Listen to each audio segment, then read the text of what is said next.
Please may I welcome Aryan, the assistant head boy of Sharjah Indian School, for the welcome. Ladies and gentlemen, with a passion for the written word, I welcome you all to the 38th session of the Sharjah International Book Fair. And now, welcome you all to the author session with a renowned speaker as well as an entrepreneur, Mr. Raj Shamani. And now, let me introduce myself before I welcome our guest of honor.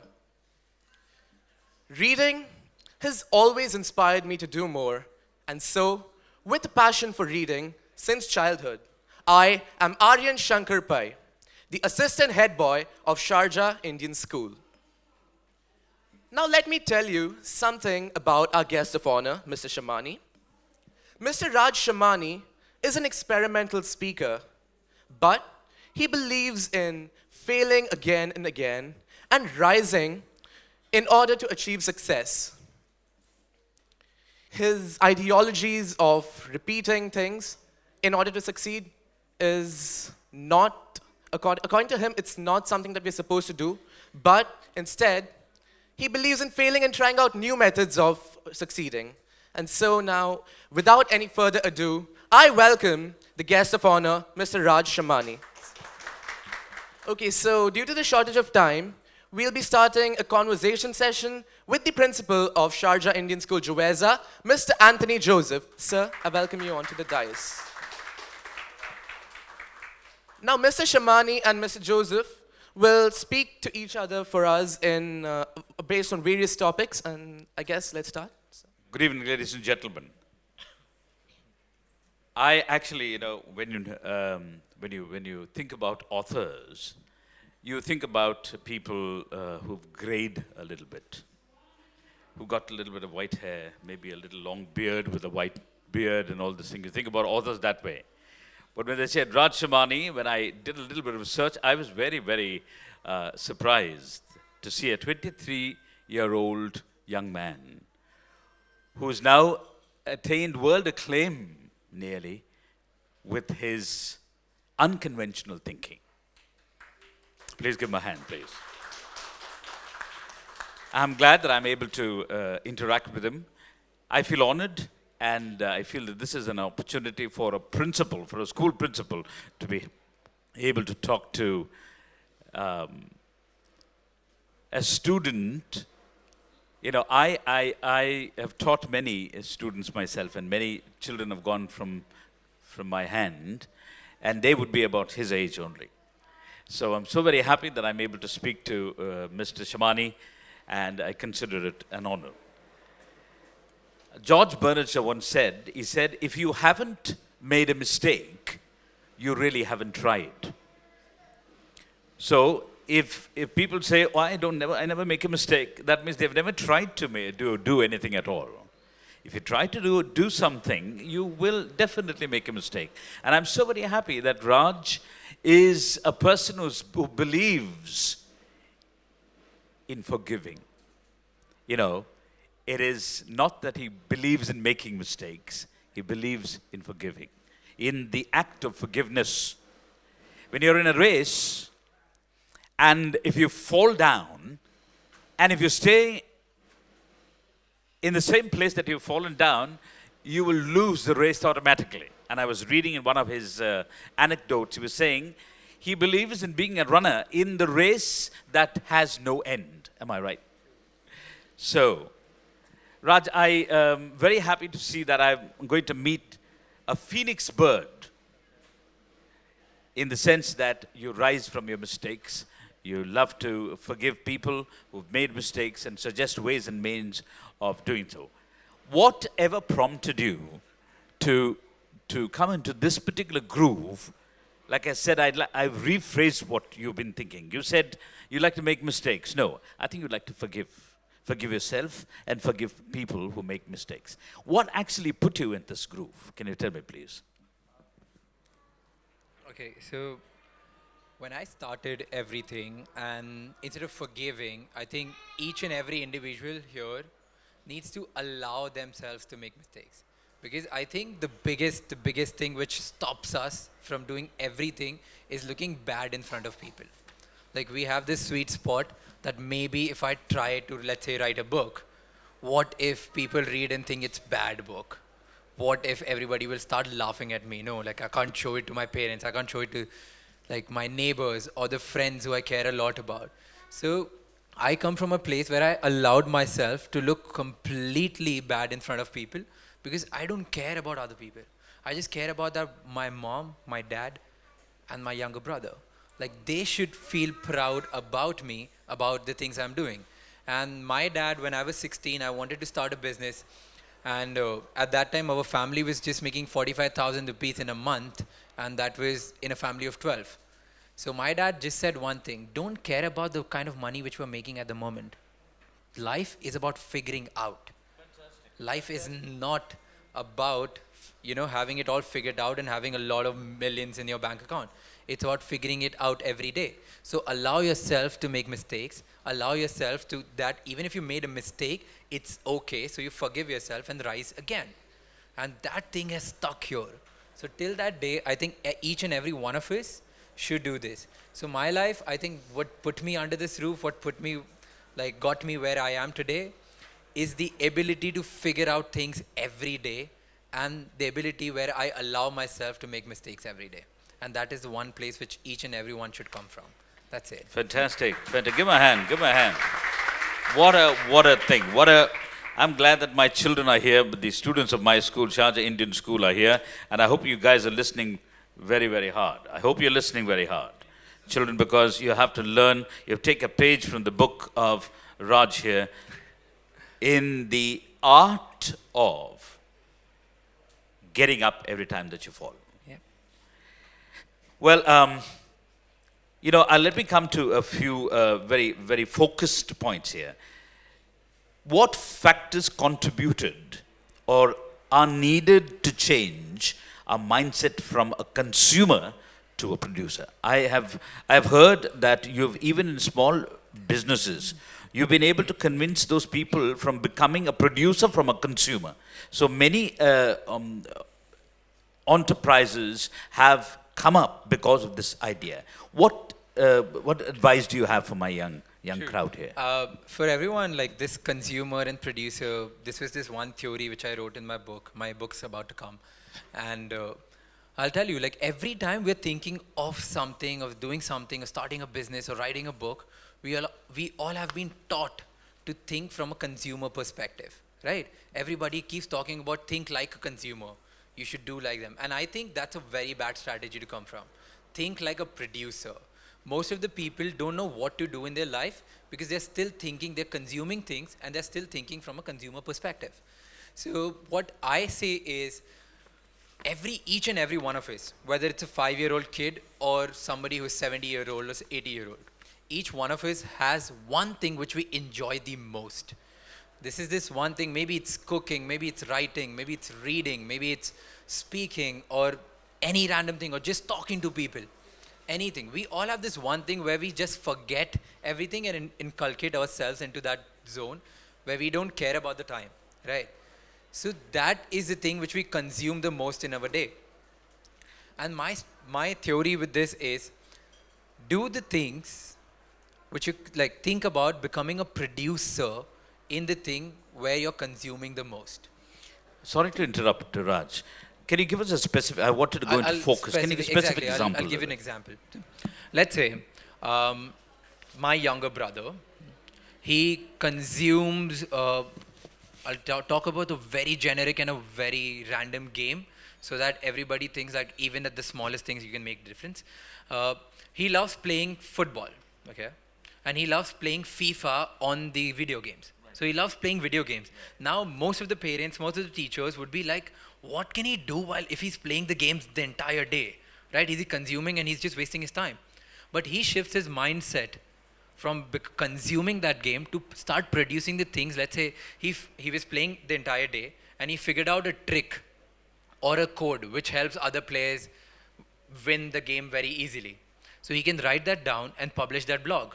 So he became a producer in that system. And now most of the people all of them who love playing that sport would go to go to that blog and start consuming his content. So he became the producer in this one particular thing. Let's say I love talking to people. I just can't talk and waste my time. If I start recording my video and started producing the content which I think other people should know, then automatically I am becoming someone, let's say, becoming a producer who's producing good content. So everything is about producing. If you love cooking, you just can't if you love eating, then you just can't go and start eating a lot of things. You need to go to different restaurants, different people, and then start rating them. So when you rate them, when you tell what's nice, what's not, you become a producer, you become a critic. Even that's a good job and a business to have. So in everything, no matter what you love, if you think about becoming a producer in that thing, you'll automatically achieve success in that particular industry. That is what I believed in, and that is one thing which I think everybody should. Fantastic. Thank you very much, Raj. And I wanted to just, give you a little bit of news, a little bit of information about Raj. He's one of the youngest Indian representatives to speak in Vienna. Well, that's no ordinary feat. I think he deserves a round of applause for that. The youngest Indian speaker in Vienna. And in the business world, he's one of the top 5 young influencers in India. Now, we're talking about influencers. Have you been influenced to become an influencer, or were you an original influencer? Yeah. So I believe that nobody here in this planet is original. Everybody is a byproduct of the things or the people we're influenced by. Fantastic. Well done. Everyone. Well said. No matter who you are, where you come from, what business you do, you have been influenced by people. You have been influenced by the things which you think are really nice, which fascinates you. So we all are influenced. Nobody is the true original person itself. So I've definitely been influenced, because just think about yourself. The kind of clothes you wear, you have been influenced by someone who you think look really good. So you go to the shop and you're like, okay, I want to look like him or her. So you buy a similar clothes. So you've been influenced by that thought. The way you speak, let's say if some Bollywood dialogue and you want to, talk like Amitabh Bachchan, so you'll start talking like him because you think that he speaks really well, so you should do the same thing, and that's going to make a difference in the society. Absolutely. So we all have been influenced. So each and every one of us, no matter what we do, the career choices we make, the clothes we wear, the kind of food we eat, the way we parent, like the way we become parents, and the way we grow our kids up, everything has been influenced by some or the other person. Well said. Well said. I hope you're listening to this also, because we need to have role models. We Yes. need to look up to people who are in a different platform, who are in a higher platform than we are. I mean, not to say in the financial or a monetary kind of a situation, but I'm saying we should look at people who have been doing better than what we have done in our own field, and so to become better individuals. I asked this question purposely because I wanted Raj to say this to my young friends here.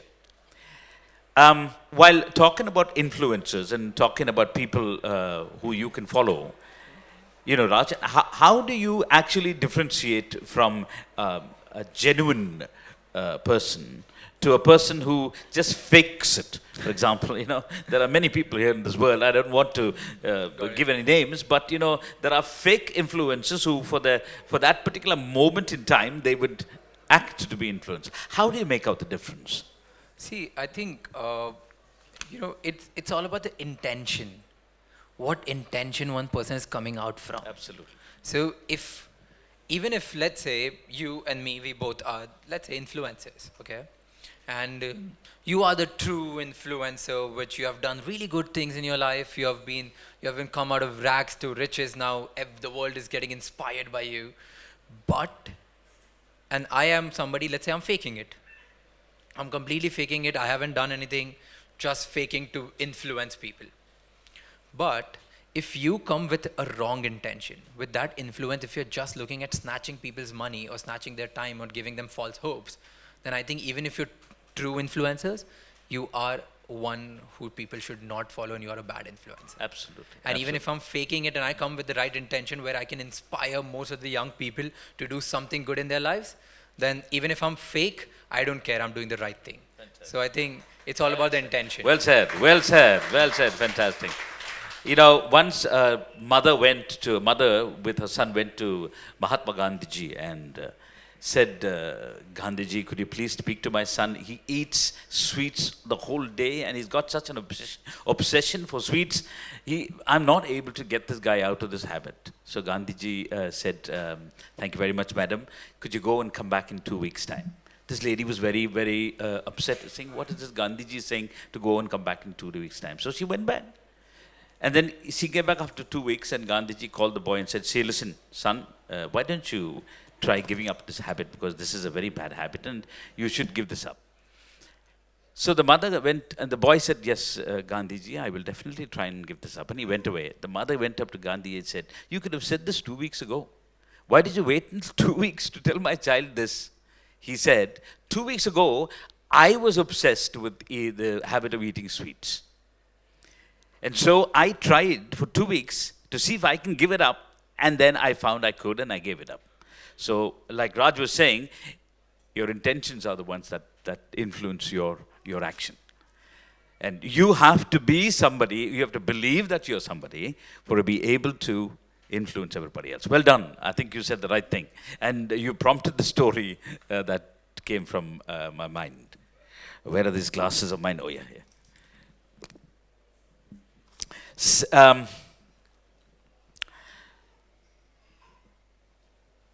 Does a human networking, networking with different organizations, networking with different people, does that have anything to do with the success in your life? I mean, do you go out of your way to do networking so that you're recognized?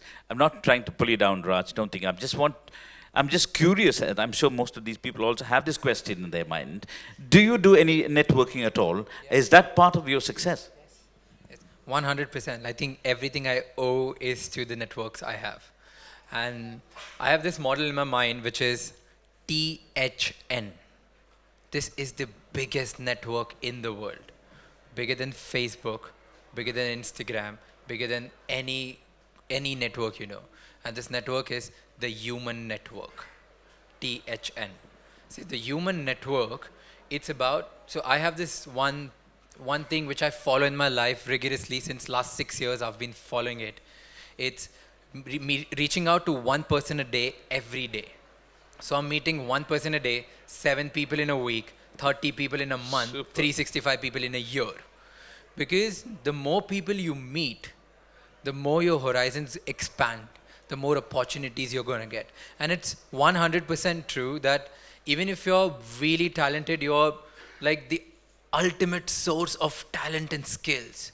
You need one right contact who can put you in front of the world so that you can showcase your talent. It doesn't matter who you are, what do you do, or where you come from. You need right people in your life.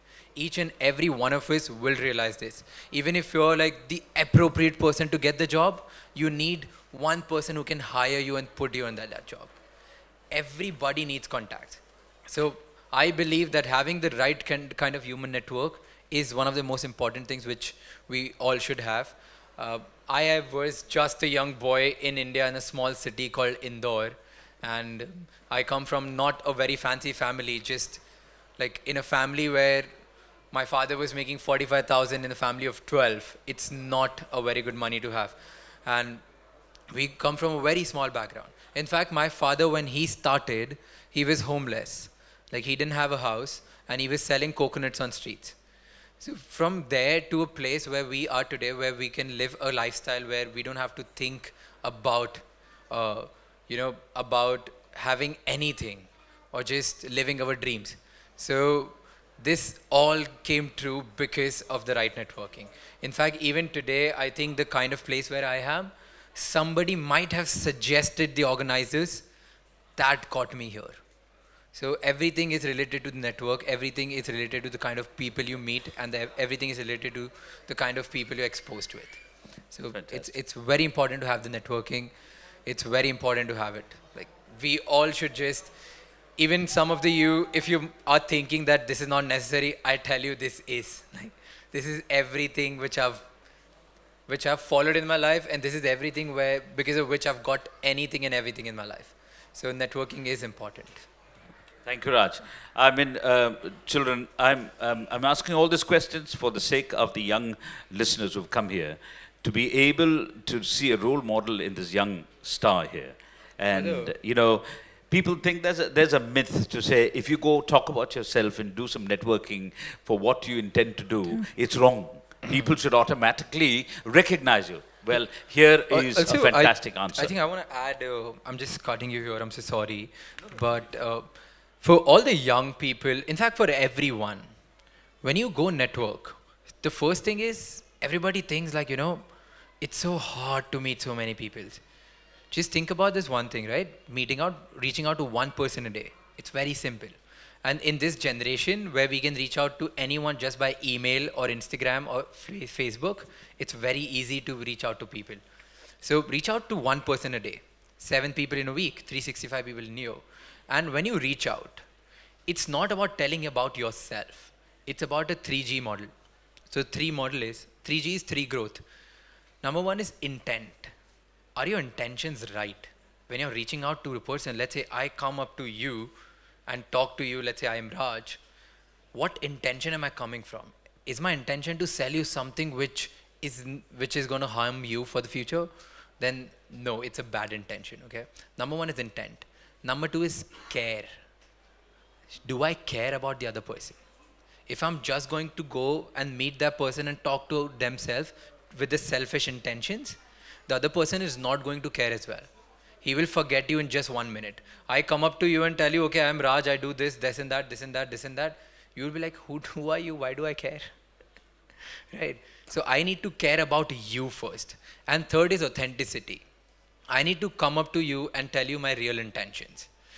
Let's say if he is a principal of an organization, I come up to him in a networking session. I tell him that I am the speaker and my intent is very real. I just want to help out students there. And I be very authentic and not lie to become his friend or something. I can go and be honest. Why don't you give me a chance to speak to your students? I'll make sure that you didn't make a wrong choice. Can you please do that? Can you help a young man? There's no harm in asking for help. So if I tell him about my authentic intentions, then the chances of him replying to me is more than me trying to pretend that I'm some big shot from India and you should, just become my friend, I'm going to help you. That's a wrong strategy. So intent, care and authenticity, like these are the 3 things which each and every one of us should think when we reach out. Thank you so much. And I think that's a lesson for us teachers. Intent, care and authenticity is a lesson for us. Intent, care and authenticity. And I can tell you, the moment you step into a class, these young men will definitely endorse what I'm saying. Children will make out whether your intention is correct or not. They will make out immediately, and then you lose the control, or you will gain the control of the class immediately. The moment you step into a class, 100%. Intent. And I could see that this is the intent of us gathering here and listening to Mr. Raj Shamani is for us to learn from a person, a young man, but I think he is much, much older than all of us in the way that he's been exposed to this world and the way that he's been thinking and the way that he's been able to influence people. I tell you, hats off to Raj in this kind of a thing. Thank you so much. I've got ever so many questions, what I wrote down here, but as he's speaking, I'm prompted to ask question after question after question. But I'm not, there isn't much time that we have to wind this up. And therefore, as a final thing, I would like to say,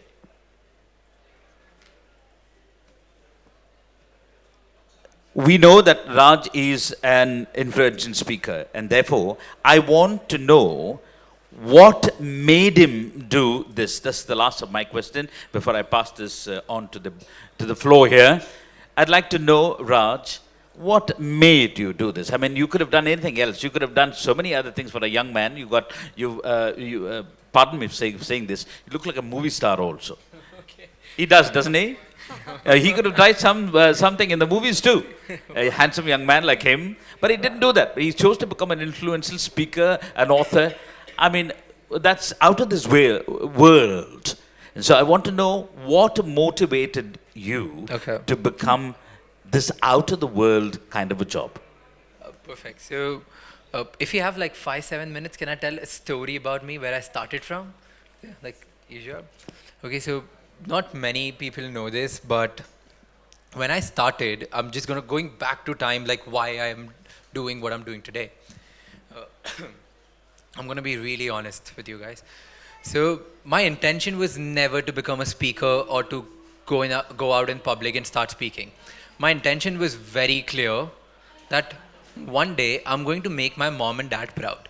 Because there was this moment one day I was very depressed about my life because I didn't have any friends. I was sitting in my room, I was crying all day, and suddenly I heard my mom shouting my name. It's like Raj, Raj, Raj. I rushed to her room. I saw that my dad was shivering on the bed. He wasn't able to do anything, just shivering. We rushed to the hospital. While still in the ambulance, my dad holds my hand and he's like, Raj, I know that people think that you're good for nothing, but you're going to fulfill your mom and brothers every day, whether I'm alive or no. We reached hospital. I'm sitting outside the operation theater. I heard that machine going beep, beep, beep. 5 seconds later, doctors come out. They say, Raj, don't worry. Your dad just had a diabetic attack, not a heart attack. So he's completely fine. But those 5 seconds were longer than 23 years of my life. Just those 5 seconds. And that day I decided that I am going to do something so that next time when my dad is close to deathbed, he should be proud of me and be like, you're not going to. You did. You fulfilled every dream of your mom and brother. This is what I wanted to hear. So I just had this one thing and I wanted to become successful. I went on to Google, just like every other person, how to become successful. And Google said, start reading books. Then I went on Google again. Top 10 books to become successful. Enter. And Google showed many books, and there was this one book which was like Think and Grow Rich. How many of you have heard about that book? So the book was Think and Grow Rich. I started reading it. I started taking action. I started experimenting a lot with what kind of products can I make. And I ended up making dishwash gels, which was at that time in India, it was very new. In 2012, something like Fairy and Downy, which we have here in India, at that time it was very new. So I started making it, just learnt out of Google and YouTube. I started selling. Over the time, it became a hit. I started selling door to door. I was 16, I was still in school. For 6-7 months, I was selling like 5, 6, 7 hours a day. On the holidays, I would sell for 18 hours a day, just going door to door, knocking, and just take my dishwash gel. And that itself made me some money.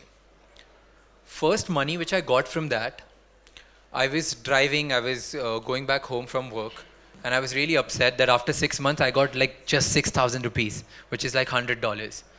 So I was upset that I got only $100. And there was this young kid, he was about 5 or 7 years old. He came to me and he said, give me some money. So I was like, why should I give you some money? Go to school, study. Why should I give you some? Why are you begging here? He said, school is free, but we need books and bags to buy in order to go to school. I don't have money to buy bags and I don't have money to buy books. I instantly took all the profit which I had, bought for him and his brother. We started an NGO. Today, we started with 2 kids, that time 16. Today, 23 years, today, after 6 years, this year we did 20 lakh kids, which is 2 million kids in a year. So, just 1 minute, I'm just gonna wrap it up. So what happened with that, everything with intention, United Nations figured that out and they made me the youngest representative of the country to speak and admire people. And I spoke for the first time in public in front of 176 people. Everybody gave me a standing ovation. I was like, I love this feeling. I love this feeling. I really want to start speaking and I want to do this for the rest of my life. And that feeling made me made me give speeches across the world. That's it, nothing else. There was no intention of Thank you so much. Thank you. I mean, we could go on and on with Raj here. Thank you very much indeed for this opportunity to be able to speak to this young man. I am really, really indebted. Thank you very much, Raj. It's been a pleasure speaking to you. Nice. Thank you, everybody. Thank you for listening.